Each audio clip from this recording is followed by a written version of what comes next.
మనకు తెలంగాణలో 4 కోట్ల జనాభా ఉందమ్మా. 4 కోట్ల జనాభాలో రోజుకు 21 గ్రాములు, నెలకు 640 అంటే 0.64 కేజీ. 12 నెలలు 7.5 కేజీలు తినాలి. 7.5 కేజీలు ఇంటూ 4 కోట్ల జనాభా అంటే ఎంత? 3.5 lakh మెట్రిక్ టన్స్ కావాలి. 3.5 lakh మెట్రిక్ టన్స్లో మనం పండించేది 9 లక్షలు. 9 లక్షలు ఏంటి? మిరపకాయలు, పసుపు.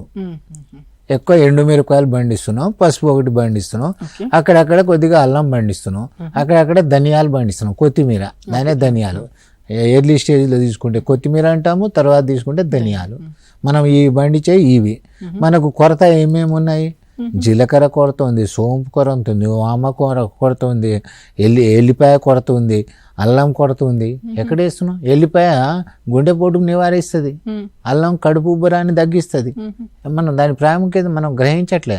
కరోనా వచ్చినప్పుడు అందరూ మనం అల్లం ఛాయ్ తాగిండ్రు కదా, అల్లం ఛాయ్ను కషాయం చేసుకోవటం, ఆ కషాయం జీలకర్ర ఇది పసుపు నీళ్లు ఇవే తాగిండ్రు కదా.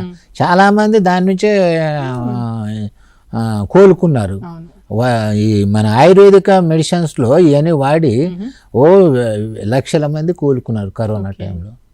వాస్తవమే అది. అది ఏంటంటే ఆ ఇన్ఫెక్షన్ని రానియకుండా చూస్తుంది. అది ఒక ఫ్లూ. ఆ ఫ్లూని రానియకుండా యాంటీబయాటిక్గా పనిచేస్తుంది. మరి దాని యొక్క వెనకట అందరూ మనకి ఎక్కడి మెడిసిన్స్, అప్పుడు మెడిసిన్ లేవు, ఇవే చేసుకుని కాషాయాలే తాగాయి. మనకు జలుబు అయినా ఏమైనా కూడా ఆ కాషాయం తాగేది. ఈ ఇప్పుడు కూడా పాటిస్తున్నారు.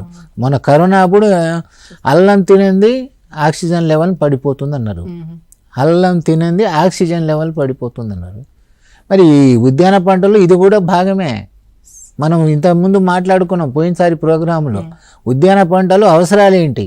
అవసరంలో ఇది కూడా అవసరమే. ఆ రోజున 300 గ్రాములు తినాలన్నాం. 300 గ్రాములు ఈ 21 గ్రాములు తినాల్సిందే రోజుకి. తింటే మనకు యాంటీబాడీస్ డెవలప్ అవుతాయి, రెసిస్టెన్స్ పవర్ డెవలప్ అవుతాయి. ఒక్కో దానికి ఒక్కో గుణం ఉంది. మీరు అడిగారు కాబట్టి చెప్పాను ఎంత అవసరం అనేది. 3.5 లక్షల టన్నులు అవసరం. దాంట్లో సీడ్ స్పైసెస్ లేవు, అవి ఇంపోర్ట్ చేసుకుంటున్నాం. ఎక్కడి నుంచి? రాజస్థాన్, గుజరాత్ నుంచి ఇంపోర్ట్ చేసుకున్నాం. మనం కూడా పండించాలి. ఒక ధనియాలు తప్ప, ధనియాలు అల్లమే పండిస్తున్నాం.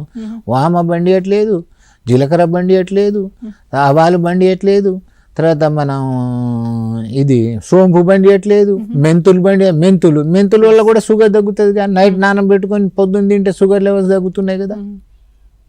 అవన్నీ తెలిసి కూడా పాటించట్లేదు. కాబట్టి రైతు సోదరులకు ముఖ్యంగా చెప్పేది ఏంటంటే, అక్కడక్కడ పంట వేస్తే పంటను గుర్తించి మన కస్టమర్స్ కూడా వచ్చి తింటారు, కొనుక్కుంటారు. కాబట్టి వేయాలి. నేను అజ్మీర్ వెళ్ళాను, Rajasthan, national research station for seed spices. రాజస్థాన్లో అసలు వాళ్ళు మొత్తం జీలకర్ర తోటలు, సోంపు తోటలు, మెంతుల తోటలు ఇవే. బాగా డబ్బులు వస్తున్నాయి అక్కడ. రైతులు మంచిగా బలిష్టంగా ఉన్నారు, బాగా మంచి ఇన్కమ్ వస్తుంది. రాజస్థాన్, గుజరాత్. మన దగ్గర ఎందుకు సార్ అంత అంటే పండకపోవడానికి మన భూములు ఏమైనా కారణమా, లేదా అటువైపు మన రైతు మిత్రులు ఇంట్రెస్ట్ చూపట్లేదు? భూములు ఇక్కడ 5.5 నుంచి 6.5 pH ఉండాలన్నమాట. అంటే ఆమ్ల స్వభావం ఉండాలి. తర్వాత నేషనల్ సీడ్ రీసెర్చ్ స్టేషన్ మనం అన్నాం కదా అజ్మీర్, 1964లో పెట్టి రాడా. ఎక్కడ? అజ్మీర్లో. 2005లో ఇక్కడ పెట్టారు, కేరళలో కోచికోడ్లో. అది అందరు నేషనల్ హార్టికల్చర్ మిషన్. 18 స్టేట్లకు చూడాలి. మన దగ్గర అక్కడక్కడ వేశారు. అందులో ధనియాలు ఒకటి అలవాటు అయ్యాము, కానీ సీడ్ స్పైసెస్ అలవాటు కాలే. ఇది వెనిలా మన దగ్గర మెడగాస్కర్ దేశం నుంచి ఇంపోర్ట్ చేసుకుంటున్నాం. ఐస్లో వాడే వెనిగర్ అంటాం కదా, అది అక్కడి నుంచే ఇంపోర్ట్ చేసుకుంటున్నాం.